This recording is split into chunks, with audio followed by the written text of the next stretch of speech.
ዓለማችን ብዙ አይነት ያልተደረሰባቸው የተለያዩ እጅን በአፍ የሚያስጨብጡ እንዲሁም ደግሞ አስገራሚ የሆኑ ነገሮችን ይዛለች።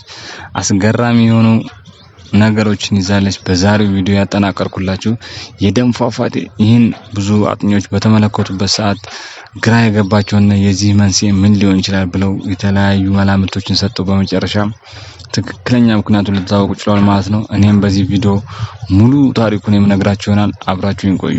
ይህ የደም ፏፏቴ የሚገኘው በምስራቅ አንታርክቲካ ሲሆን የደም ፏፏቴ የተባለበት ዋነኛ ምክንያት ደም የመሰለ ከለር ስላለውና እንዲሁም ደግሞ የብረት ዝገት አይነት ከለር ስላለው ሳይንቲስቶች ወይም ደግሞ አጥኞች የደም ፏፏቴ ብለውታል። ግን ይሄ ደም የመሰለ ከለር ከየት ሊመጣ እንደቻለ የተለያዩ ሳይንቲስቶች የተለያየ መላምት ሰጥተዋል። ከነዚህም መካከል በውስጡ ከፍተኛ የሆነ የአልጌ መጠን ስላለው ነው። ይህ የአልጌ መጠን ቀይ ከለር እንዲኖረው አድርጎታል ብሎ የተለያዩ ሳይንቲስቶች ሲናገሩ በጥናት እንደተረጋገጠው ከሆነ በራዲዬሽን እና በኬሚካል ላብራቶሪ በተደረገ ምርምር በውስጡ ምንም አይነት የአልጌ መጠን የለውም ተብሏል። ዋነኛ ምክንያቱ ግን በውስጡ ከፍተኛ የሆነ የአይረን እና የሳልት መጠን ስላለው የደም አይነት ከለር ሊይዝ ይችላል ማለት ነው። ምንም በውስጡ ከፍተኛ የሆነ የአይረን እና የደም መጠን ቢኖረው እንዴት ቀይ ከለር ሊኖረው ይችላል የሚለው ደግሞ ሌላ ጥያቄ ፈጥሯል ማለት ነው።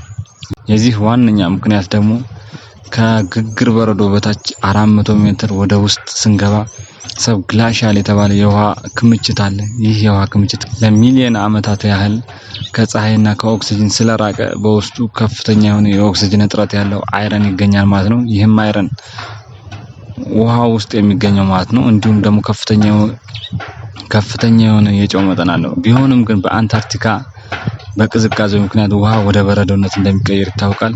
ይህ ውሃ ግን በረዶ ሊሆን አልቻለም፣ በፈሳሽ መልክ ነው የሚገኘው። እንዴት ሊሆን ቻለ የሚለው ደግሞ ሌላ ጥያቄ ፈጥሯል ማለት ነው። ይህም ዋነኛ ምክንያት በውስጡ ከፍተኛ የሆነ የጨው መጠን ስላለው የጨው መጠን ከፍተኛ ከሆነ ደግሞ የፍሪዚንግ ፖይንት ወይም ደግሞ የሚቀዘቅዝበት መጠኑ በጣም ዝቅተኛ የሆነ ቴምፕሬቸር ስለሚፈልግ ወይም ደግሞ ውሃ የሚቀዘቅዘው በ0 ዲግሪ ሴንቲግሬድ እንደሆነ ይታወቃል። ግን በውስጡ ከፍተኛ የሆነ የሳልት መጠን ወይም ደግሞ የጨው መጠን ካለው ከዜሮ በታች ብዙ ያህል ወደታች መውረድ ስላለበት ኔጌቲቭ ውስጥ መግባት ስላለበት በዚህ ምክንያት ውሃው ሳይቀዘቅዝ ቀርቷል ማለት ነው። ስለዚህ ይሄ የደም አይነት ከለር ሊኖረው የቻለው ከዚህ ሪዘርቫየር ወጥቶ አሺያል ግላሰር በሚባለው ፏፏቴ አካባቢ ሲደርስ ከአየር ጋር ሲገናኝ ይህ አይረን ከኦክሲጅን ጋር ሪአክት ሲያደርግ ኦክሲዴሽን ሲፈጠር በኦክሲዴሽን ምክንያት የሚፈጠረው ከለር ቀይ ሊሆን አድርጎታል ማለት ነው። ስለዚህ ቀይ የሆነበት ዋነኛ ምክንያት ኦክሲዴሽን ሲከናወን ነው ማለት ነው። ይህ ከሪዘርቫየር የወጣው ውሃ ኦክሲጅን ሲያገኝ ሪአክት ሲያደርግ ኦክሲዴሽን ስለሚፈጠር ቀይ ከለር ሊኖረው ይችላል ማለት ነው። በመጨረሻም ሳይንቲስቶች ትክክለኛው መፍትሄ ሊያገኙ ይችላል ማለት ነው።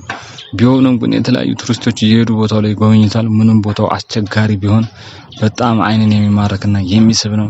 ቻናሌን ሰብስክራይብ ካላደረጋችሁ ሰብስክራይብ ማድረጋችሁን እንዳትረሱ። ባይ ባይ ቻው።